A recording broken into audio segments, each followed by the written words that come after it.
So hari ini adalah kita masih di bulan Syawal. Ini kita masih beraya. Itu kan ada yang bilang Tia tentang perbedaan raya di Malaysia dan Indonesia. Maksud Tia itu adalah pengalaman Tia loh.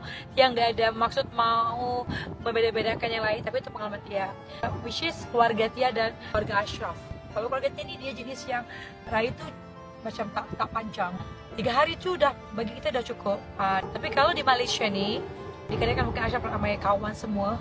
So raya itu macam sebulan. Hari ini pun sebenarnya dah minggu ketiga, masih ada raya lagi. Culture kat Malaysia ni memang suka macam sebenarnya bukan bulan raya pun dia memang suka untuk buat event, buat makan-makan, bagi makan orang apa semua ni. Tapi bila dia bulan Syawal tu, dia jadi lebih meriah sebab semua orang ada reason untuk kenapa nak buat event kan. So banyak orang buat.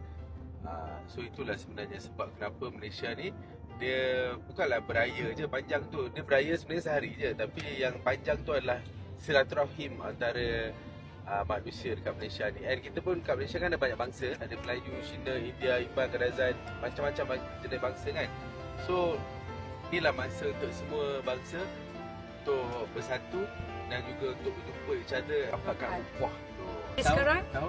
Family Tia kat Indonesia tak ada kawan. Tia yang tak ada kawan sebenarnya. Tia memang jadi seorang yang tak kawan terlalu ramai. Let's Tia ajak jalan-jalan open house di Malaysia.